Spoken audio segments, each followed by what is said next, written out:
আসসালামু আলাইকুম রহমতুল্লাহি বারকাতু। সুপ্রিয় শ্রোতা মণ্ডলী, সকলকে আন্তরিক মোবারকবাদ জানিয়ে শুরু করছি আজকে আলোচনা। আজকে আমরা রাসূলুল্লাহ সাল্লাল্লাহু আলাইহি ওয়াসাল্লামের অসংখ্য হাদিস থেকে একটি গুরুত্বপূর্ণ হাদিস, যেটাকে আমি আমার ভাষায় খুবই ভয়ঙ্কর হাদিস হিসেবে আখ্যায়িত করি। কারণ এটা এমন একটা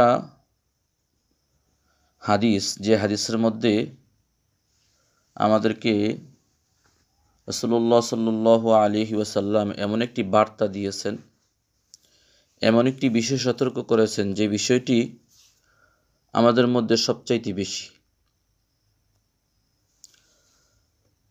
অসংখ্য উলামায়ে কেরাম বারবার বলতেছেন, ওয়াজে নসিহতে বিভিন্নভাবে বলতেছেন যে আমরা নামাজের ব্যাপারে যতটা সচেতন, রোজার ব্যাপারে যতটা সচেতন, তাসবিহ তাহলিলের ব্যাপারে যতটা সচেতন, মানুষের হকের ব্যাপারে ততটা সচেতন নই। আমরা এটাকে তেমন গুরুত্বপূর্ণ মনে করতেছি না।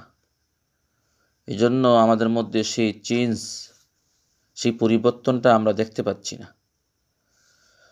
তো আজকে আমরা সরাসরি রাসূলুল্লাহ সাল্লাল্লাহু আলাইহি ওয়াসাল্লামের হাদিস থেকে আপনাদেরকে এটা যে কত ভয়াবহ এবং কত ভয়ঙ্কর বিষয় সেটা সরাসরি আপনাদেরকে দেখানোর চেষ্টা করব। দেখুন, রাসূলুল্লাহ সাল্লাল্লাহু আলাইহি ওয়াসাল্লামের এটা হাদিস, এটা মুসলিম শরীফের মধ্যে আছে। এখানে মুসলিম শরীফের যে অধ্যায়টা গঠন করা হয়েছে, দেখুন, আরবিতে এটাকে বলা হয় বাবুজ জুলম।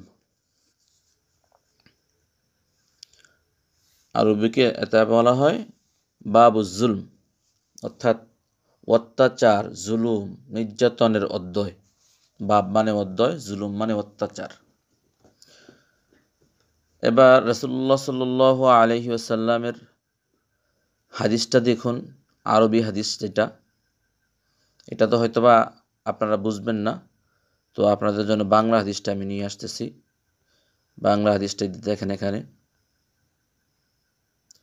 দেখুন, পরিচ্ছেদ গঠন করা হয়েছে। প্রথম অনুচ্ছেদ অত্যাচার।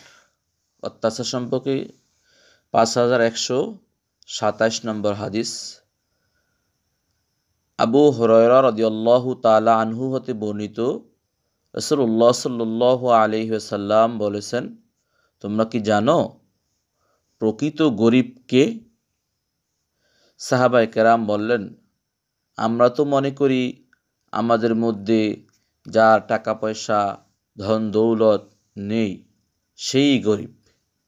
তিনি রাসূলুল্লাহ সাল্লাল্লাহু আলাইহি ওয়াসাল্লাম বললেন, কিয়ামতের দিন আমার উম্মতের মধ্যে ওই ব্যক্তি সবচেয়ে বেশি গরিব হবে যেই ব্যক্তি দুনিয়া থেকে নামাজ, রোজা, যাকাত আদায় করে আসবে, কিন্তু সাথে সাথে সেসব লোকদেরকেও নিয়ে আসবে যে সে কাউকে গালি দিয়েছে, কারো অপবাদ রটিয়েছে, কারো সম্পদ খেয়েছে, কাউকে হত্যা করেছে এবং কাউকে প্রহার করেছে।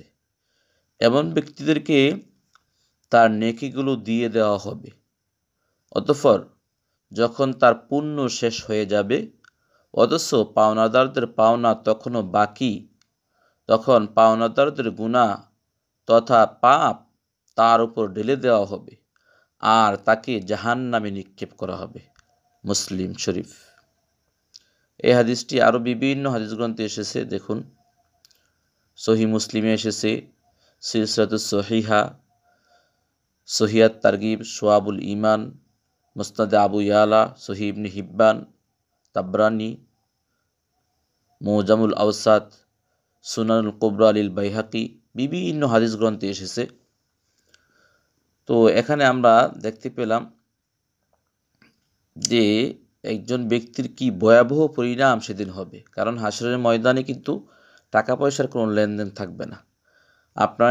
আমি যদি কারো হক নষ্ট করি, কারো উপর জুলুম করি, তাহলে যে কোনোভাবেই হোক, তাহলে সেটা আমাদেরকে নেকি দিয়েই কী করতে হবে, তার হক বা তার অধিকার আদায় করে দিতে হবে। আল্লাহ রব্বুল আলামিন ততক্ষণ পর্যন্ত বান্দার হক ক্ষমা করবেন না যতক্ষণ পর্যন্ত বান্দা তাকে ক্ষমা না করবে। এই জন্য আমরা নামাজের ব্যাপারে, যারা আমরা নামাজি, যারা নামাজ পড়ে না, দিন মানে না, তাদের কথা ভিন্ন। কিন্তু যারা আমরা নামাজি মানুষ, দিনদার হওয়ার চেষ্টা করি, ভালো হওয়ার চেষ্টা করি, তাদের জন্য কমপক্ষে আমরা নামাজের যতটা সচেতন, ঠিক মানুষের হকের ব্যাপারে ততটা সচেতন হতে হবে। আমরা রোজার ব্যাপারে যতটা সচেতন, ঠিক মানুষের হকের ব্যাপারে ততটা সচেতন হতে হবে।